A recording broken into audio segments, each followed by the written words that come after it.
qu'il retourne en Afrique.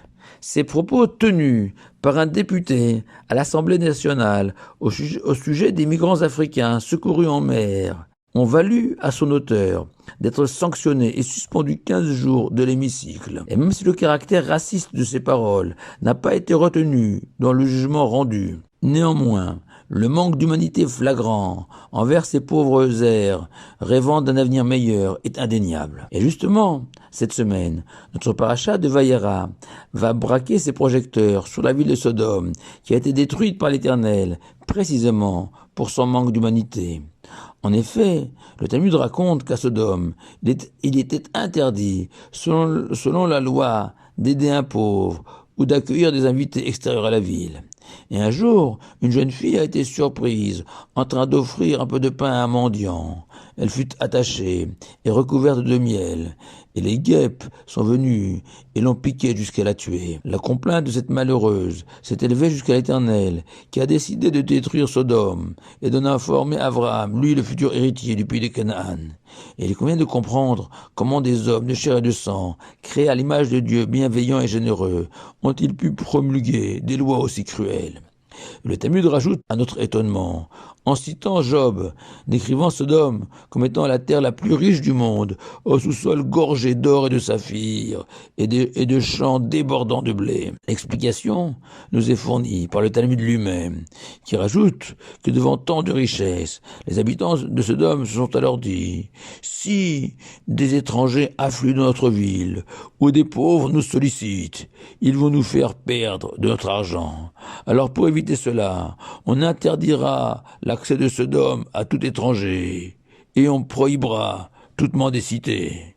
Car comme l'a si joliment écrit Honoré de Balzac, l'avarice commence au moment où la pauvreté cesse. Mais impossible de légiférer et de promulguer une telle loi en reconnaissant la vérité, que c'est par avarice et par égoïsme qu'on a peur de l'étranger. Et c'est là que nos sages nous révèlent, dans les maximes de Père, et enseignent qu'à Sodome, les habitants ont bâti une idéologie de l'égoïsme et affirmé ainsi « Sheli, Sheli, V'shelcha, Shelcha » ce qui est à moi est à moi, et ce qui est à toi est à toi, signifiant que Sodome raisonnait ainsi. Nous sommes des hommes profondément justes et nous respectons la propriété de chacun. Shelcha, Shelcha, ce qui est à toi est à toi. Je n'y toucherai jamais, je ne te solliciterai jamais, je ne te demanderai jamais rien, ni aucun soutien, ni aucune aide. Mais inversement, ce qui m'appartient est à moi et qu'à moi, et jamais je ne le partagerai avec quiconque. En un mot, nous allons construire une société où chacun vivra de manière entièrement autonome, sans se soucier de l'autre. Et dans cette perspective, aider le pauvre ou accueillir un étranger contrevient à cette idéologie, puisque ce qui est à moi, et qu'un étranger ou un pauvre n'ont plus leur place à Sodome, puisque forcément ils auront besoin de notre aide, ce qui de nouveau s'oppose à la doctrine Sodome. Sauf que, comme l'explique Rabbi Yitzhak Harama, sage espagnol, s'il est possible pour un individu d'être égoïste et de penser ce qui est à moi et ce qui est à toi, et c'est même ce que reconnaissent les maximes des pères en affirmant que ce sont les personnes moyennes qui pensent ainsi, ce qui est à moi et ce qui est à toi, contrairement au juste, le tzaddik, qui pense ce qui est à toi, et ce qui est à moi est aussi à toi. Mais c'est mieux que le rachat, le méchant, qui pense ce qui est à moi, et ce qui est à toi est aussi à moi. Mais explique Rabbi Yitzhak Harama, ceci est possible pour un individu, mais une nation entière ne peut pas raisonner ainsi. Car Dieu a créé un monde où on a obligatoirement besoin de l'autre. Comme le bébé à sa naissance, ne pouvant survivre sans les soins de ses parents.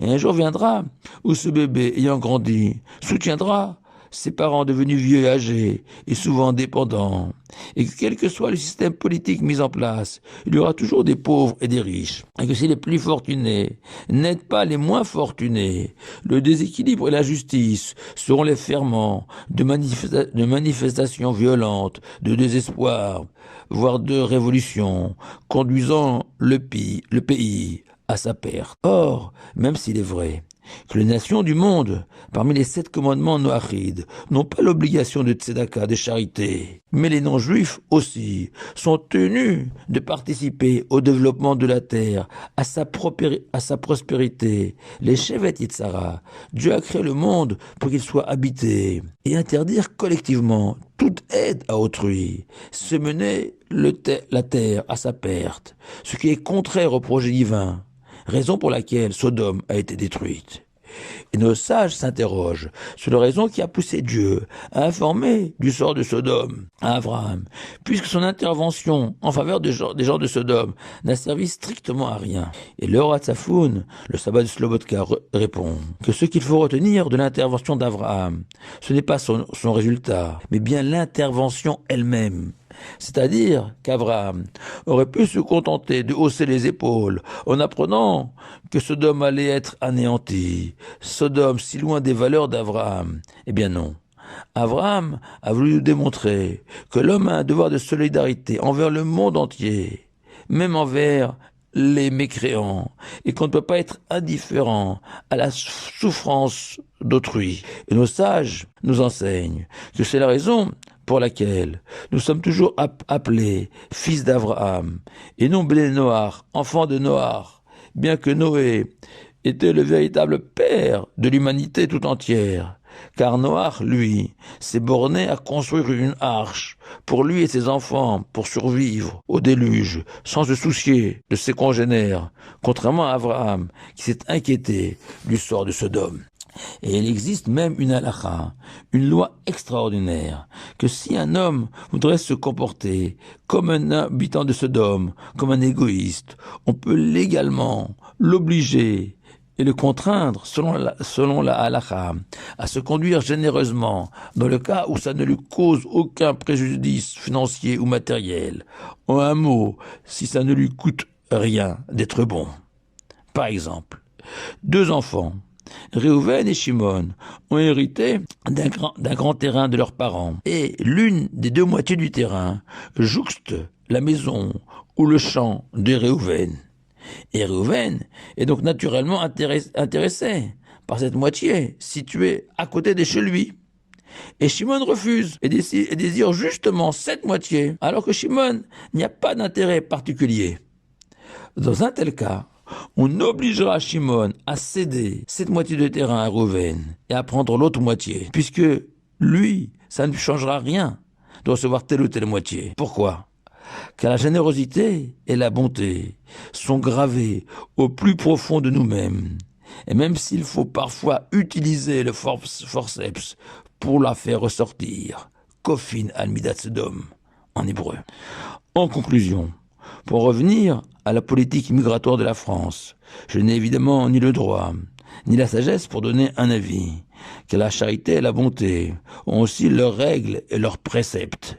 Mais souvenons-nous quand même que tzedaka, charité en hébreu, tire sa racine de tzedek, la justice, car pratiquer la charité, donner aux plus démunis de l'argent, c'est s'attacher à la justice, à la vérité, à Dieu. Et qu'en donnant, on s'associe directement à Dieu. Shabbat Shalom à vous tous.